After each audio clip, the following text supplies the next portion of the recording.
अस्सलामुअलैकुम, नमस्ते, सत श्री अकाल। उम्मीद करता हूँ ठीक होंगे, खुश होंगे। दोस्तों जहाँ रहें खुश रहें, माँ बाप का ख्याल करें, क्योंकि माँ बाप हैं तो सभी कुछ है। दोस्तों आज की हमारी वीडियो है भव सिंह भस्सी UPSC।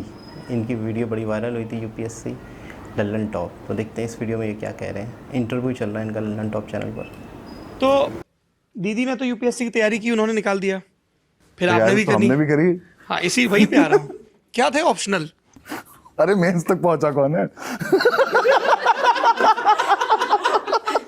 ऑप्शनल तो सोच रखा था कि बदल लेंगे, वहां तक पहुंचेंगे।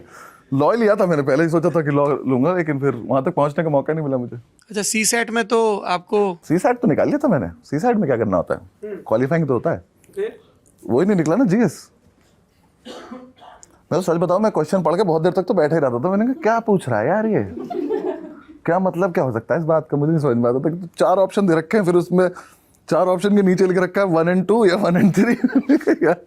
अच्छा वो पी के नहीं आए। ना समझ ही ना आता करना क्या है इसमें। क्या सोचा, मतलब कि मतलब ऐसे ही था कि बैठे हैं यूपीएससी कर लेते हैं, या बहुत सीरियस वो नहीं नहीं, मोटिवेशनल कोट्स पढ़ के? नहीं मोटिवेशनल कोट कुछ नहीं। मतलब पढ़ाई में तो ठीक ठाक थे ही। तो ये था कि पिताजी को भी था कि अधिकारी बनेंगे बच्चे तो होंगे। फिर दीदी का सिलेक्शन हो गया तो मुझे लगा कि हो ही जाता होगा। पर फिर याद नहीं रहा कि दीदी तो पढ़ती है। तो फिर मैंने दीदी के पीछे पीछे दीदी से पूछ के, दीदी को भी था कि अगर मैं गाइड करूंगी तो ये कर लेगा। दीदी ने बताया ऐसे ऐसे करना है, वो करना है। पर वो ये कि फिर 5 दिन करते थे, फिर वापस कभी गुलजार साहब पढ़ने बैठ गए वापस से, कभी कुछ करने बैठ गए। काम की चीज़ नहीं पड़ी बस। बेसिकली मुझे इकोनॉमिक्स पसंद नहीं है, तो मैंने इकोनॉमिक्स सबसे कम पढ़ा। और जो मैंने पहला अटेम्प्ट दिया उसमें थे 27 सवाल इकोनॉमिक्स के। हाँ, जीके में तो वो बहुत साइजेबल चंक रहता है। हाँ, इको का। तो मुझे था कि बाकी कर लेंगे तो हो जाएगा। एनवायरनमेंट वगैरह पढ़ के चला गया था मैं। सेकंड में भी बहुत सारे क्वेश्चन आए थे, फिर मैंने छोड़ दिया। मैंने एग्जाम देते थे तो डिसाइड कर लिया था कि मैं नहीं करूंगा ये। और कोचिंग वोचिंग ज्वाइन की थी? हैं? मत याद दिलाओ। वो वाले सारे इंटरव्यूज नहीं पढ़ते थे कि पहली रैंक वाले ने बताया कि 16 घंटे पढ़िए, नियमित लिखने का अभ्यास? बताइए। शुभ्रा सक्सेना सेलेक्ट हुई थी उस टाइम, तो वो आती थी माजीराम में, शायद क्लास दे रहे हैं कुछ। 2009 की टॉपर। 2009 की टॉपर। उनकी बुक भी आई थी बाद में, ज्योग्राफी के कुछ। उनके इंटरव्यूज पढ़े थे मैंने, क्योंकि दीदी उनके पढ़ती थी, तो मुझे लगता है ये पढ़ने से हो जाता होगा। मैंने सीखा कुछ नहीं उनसे। उन्होंने कहा 16 घंटे पढ़ना होता है, हमने कहा हाँ तुम पढ़ो। 16 घंटे कौन पढ़ सकता है? 16 घंटे नहीं है मेरे पे दिन में। 10 घंटे तो मैं सोता हूँ, 4 घंटे में सोचता हूँ कि मैं कहाँ हूँ। 16 घंटे कैसे पढ़ूँ यार? तुमने 2-3 घंटे, उसमें भी अपने आप को दिलासा देना है कि हम तो इतने तेज है कि 2-3 घंटे में जो पढ़ेंगे वो 16 घंटे बराबर होता है। हमें रिवाइज करने की जरूरत नहीं है। तो ये करते थे। कोचिंग जाता था मैं। रमेश सर थे इकोनॉमिक्स के, कोई तो थे, उनकी कोचिंग ज्वाइन की थी इकोनॉमिक्स के लिए। 4-5 दिन गया, वहाँ भी समझ में आना बंद हो गया। तो बस जाता था कोचिंग तक, वहीं चाय वाय पी के लड़कों के साथ वापस आते थे। वो नहीं की, प्रॉपर कोचिंग नहीं करी, मतलब सारे सब्जेक्ट वाले। रहते वहीं थे नॉर्थ में? मुखर्जी नगर भी रहा थोड़े देर, इधर भी रहा राजेंद्र नगर। तो राजेंद्र नगर में कमरे थोड़े महंगे हैं, तो पटेल नगर तक चला गया ना। अब तो फैलता ही जा रहा है ना वो पूरा। हम पटेल नगर चले गए, वहाँ पे ठीक थे। तो रेस्टोरेंट भी वहीं खोला था ना मैंने, पटेल नगर में। ये आप यूपीएससी और रेस्टोरेंट बता रहे हैं, तो मुझे आपका जो अगला शो है वो याद आ रहा है। वो कब रिलीज होगा? वो अभी हो जाएगा, थोड़े जनवरी में। कहाँ पे आएगा? अमेजोन पे? हाँ जी, रोहित भाई कॉन्ट्रैक्ट में क्या कुछ बता सकते अमेजोन प्राइम पे आ रहा है गाइस।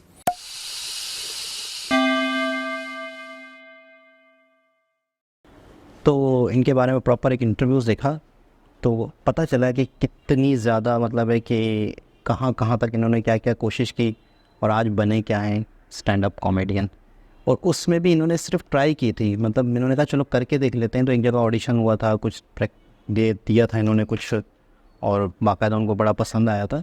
तो कहने का मतलब ये है कि ज़िंदगी में कभी भी अगर कुछ नहीं हो रहा हो, हमारे साथ कुछ ना बन पा रहा हो, तो हो सकता है कि वो आपके लिए नहीं है।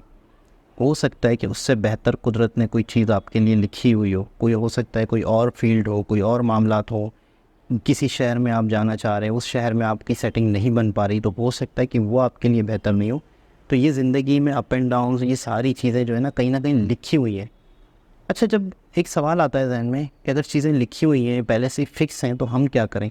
देखिए, हमें अपने तरफ से तो स्ट्रगल तो करनी है, कोशिश तो करनी है। हो सकता है हम जो कर रहे हैं वही होना हो, मतलब वो स्ट्रगल ही हमारे हिस्से में हो।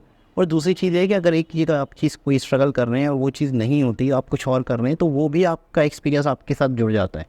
वो भी आपकी ज़िंदगी का एक तजर्बा रहता है, वो भी आपको आगे चल के काम आता है। कोई भी चीज़, कोई भी नाकामी आपको सबक देती है, कोई भी नाकामी आपको एक्सपीरियंस देती है, कोई भी नाकामी आपको ज़िंदगी गुजारने के मज़ीद अच्छे तरीके बताती है। नाकामी मैं कहता हूँ नाकामी अपने आप में नाकामी नहीं है। नाकामी का मतलब तो ये होता है ना कि आप नाकाम हो गए, आपको नुकसान हो गया, आपको जो चाहते थे वो नहीं हुआ, कुछ और ले लिया आपने जो कहीं और काम आ रहा होता है। तो इनकी भी लाइफ में भी बहुत कुछ सीखने को है कि क्या कुछ करने की कोशिश की और क्या कुछ है। आज इतना मसरूफ़ है, इतना बिजी हैं कि कहते हैं कि हम बाकायदा कंट्री पूरी दुनिया घूम चुका हूँ, लेकिन दुनिया देखी भी नहीं है। होटल गए, होटल से शो किया, शो से वापस होटल आए, या शो से डायरेक्ट एयरपोर्ट गए, दोबारा दूसरे सिटी चले गए, दूसरे सिटी से उतरे, गाड़ी में बैठे, होटल पहुँचे। होटल का इन्होंने कहा कि कई मरतबा ऐसा भी हुआ है कि होटल का बेड तक हमने नहीं देखा, बेड तक पे हम नहीं लेटे। बेड सामने है जिसके हमने चार्जेस दिए हुए रूम के, वो उस बेड तक पे भी हम नहीं सो पाते। और मतलब जिस रूम में पहुँचे वहीं पे अपनी प्लानिंग की शो की और डायरेक्ट ही शो की तरफ चले गए। तो इस तरह से लाइफ गुजर रही है इनकी, इतना मसरूफ़ है।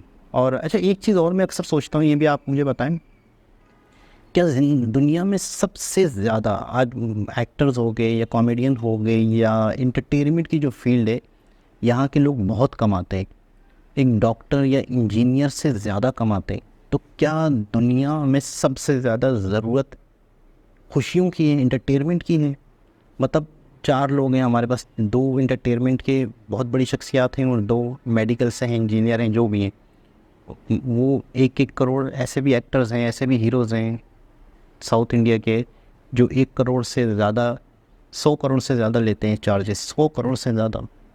तो मतलब कहाँ खड़े हैं? मतलब इंटरटेनमेंट के जो लोग हैं उनकी जो फीसेस हैं या उनके जो चार्जेस हैं, और एक इंजीनियर हैं, डॉक्टर हैं जो लोगों की जान बचाते हैं। तो इसका मतलब क्या है कि एक होता है ना ज़रूरत, और ज़रूरत के हिसाब से उसके चार्जेस। तो क्या खुशियाँ देना या लोगों को इंटरटेन करना, ये ज़्यादा डिमांड में है क्या चीज़?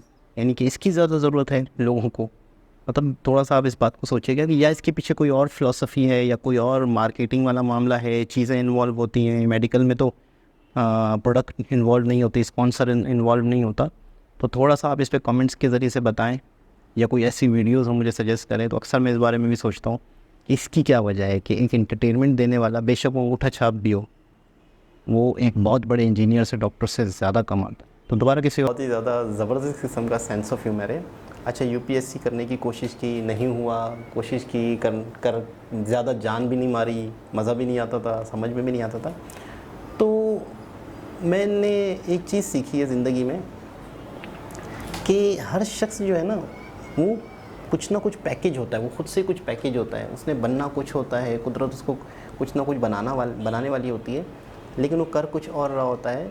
तो हर शख्स की एक नेचर होती है, हर शख्स की एक अपनी फितरत होती है। किसी के अंदर वैसे ही एक पैदाइशी यूपीएससी क्रैक करना ही उसने होता है, क्योंकि वो पढ़ाकू होते हैं, चीज़ों को ऑब्ज़र्व करते हैं, उसी तरह सीखते हैं। कुछ लोग मन चले टाइप होते हैं, मतलब मैं इनको कहूँगा कि ये बिल्कुल बहुत ज़्यादा मन चले टाइप के हैं, यानी जो अच्छा लगता है वही करना है, जिसमें मज़ा आता है वही करना है।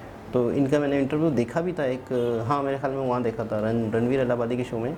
तो मुझे काफ़ी इनके बारे में पता चला था कि इन्होंने बड़ी पढ़ाई की कोशिश की और एक मरतबा ट्राई किया कि अपना चलो करके देख लेते हैं यूपीएससी। नहीं,